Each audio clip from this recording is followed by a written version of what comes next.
Bonjour et bienvenue pour ce journal de la paracha de la semaine, Parachat Emor, en exclusivité pour Torah Box.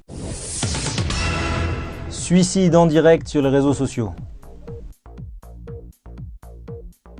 Castration pour les pédophiles en Indonésie. Ouverture d'un centre pour SDF dans le 16e arrondissement de Paris. Parachat Emor, la paracha des Kohanim.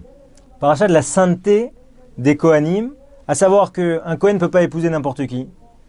Un Kohen, on doit lui donner la préséance. C'est pour ça qu'on les fait monter premier à la Torah. Mais même halachiquement, si on avait à travailler avec un Kohen et avec un Israël, à prestation égale, on devrait prendre un Kohen. La paracha continue et explique la Gdusha encore plus élevée du Kohen Gadol, qui doit en aucun cas se rendre impur. Il ne peut pas même assister à l'enterrement de ses parents. Pourquoi ? Parce qu'il porte la vie, il porte la sainteté absolue. Il est séparé complètement de la matière. Et du coup, il doit faire attention à chaque chose. La paracha continue avec la notion de moum. Elle explique qu'un moum, c'est un défaut. Et la paracha explique qu'un Kohen qui est affecté d'un défaut, donc qui est un défaut physique qui reste, d'accord ? C'est-à-dire que on va dire, admettons que le Kohen soit cassé une jambe, donc il a un défaut, il ne peut plus servir pendant le laps de temps où il a un plâtre. Une fois que le défaut est parti, il peut resservir. Et donc la paracha nous définit la sainteté du Kohen. Finalement, l'idée qu'un Kohen, il doit être entier, il doit être shalem, car on doit pouvoir se projeter.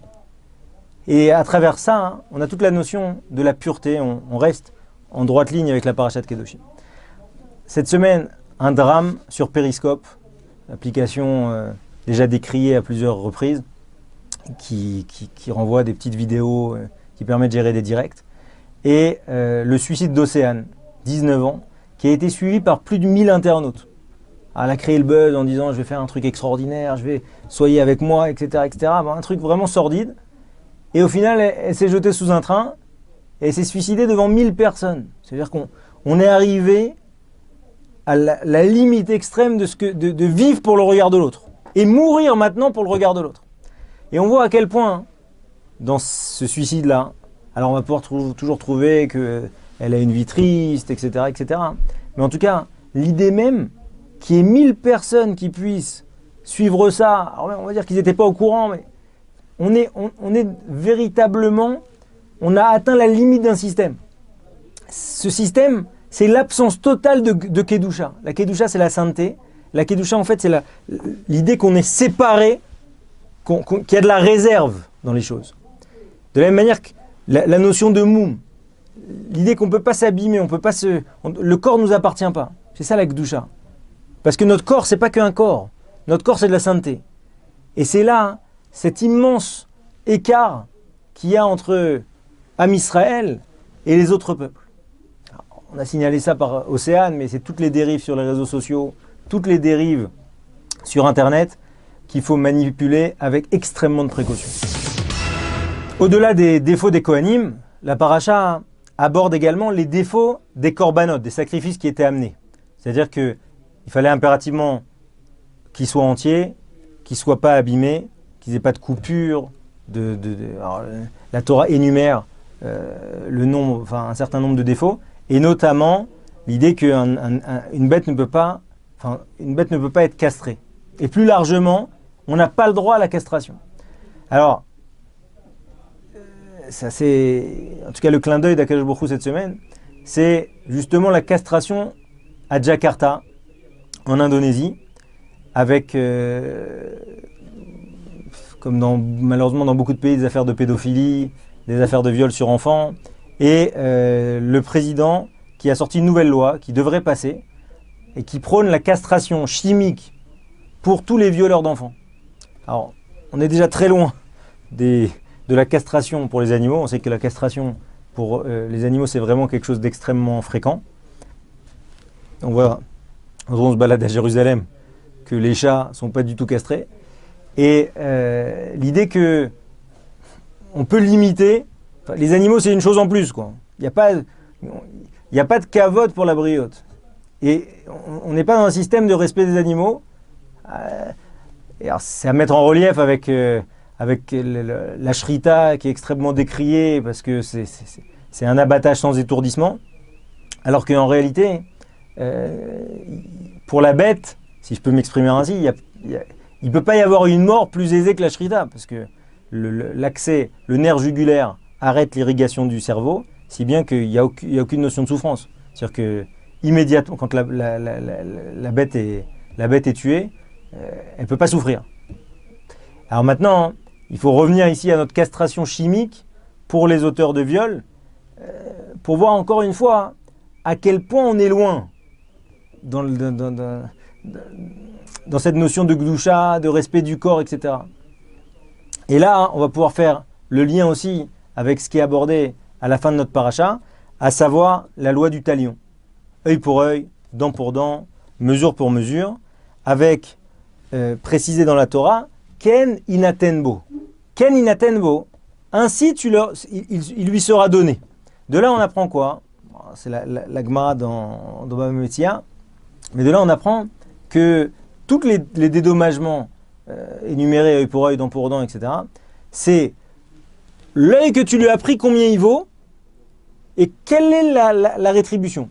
Quel est le dédommagement? En fonction de sa souffrance, en fonction de sa douleur, des soins médicaux, de ses empêchements pour travailler, de sa souffrance morale. Et donc c'est ces 5 choses qui sont abordées, qui sont mesurées et qui y amènent un dédommagement. Et on est très très loin de tous ces exemples en Arabie Saoudite, Chas Veshalom, où par exemple on a vu un bonhomme écraser un autre, le rendre handicapé, et finalement on a été le piquer au niveau de la colonne pour qu'il soit aussi handicapé. On est très loin de tout ça. Pour finir ce journal, l'ouverture extrêmement préoccupante pour les habitants du 16e arrondissement de Paris, tout proche des Maréchaux, avec donc ce nouveau centre SDF qui va être inauguré par Anne Hidalgo, la maire de Paris. Alors, par rapport à la paracha de la semaine, c'est un clin d'œil tout à fait intéressant, puisque en fait dans la paracha des morts, et mort c'est la paracha des fêtes.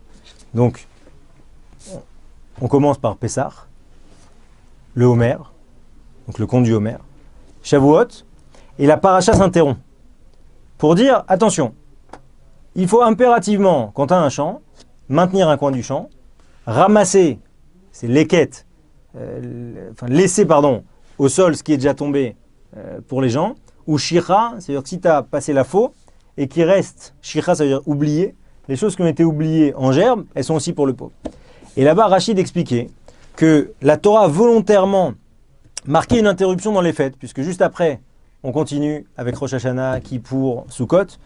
On a spécifiquement glissé à nouveau, puisque ça a déjà été précisé ailleurs dans la Torah, ces 3 mitzvot pour le pauvre, pour spécifier que même pendant les fêtes et à tout moment de sa vie, il faut absolument garder en tête qu'il y a des gens défavorisés qu'il faut aider.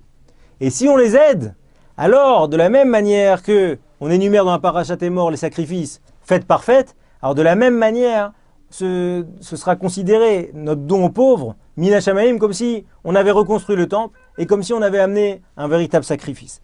Alors, je ne sais pas si on peut aujourd'hui faire ce Dvar Torah aux riverains du 16e arrondissement qui vont maintenant pouvoir appliquer au quotidien ce chesed.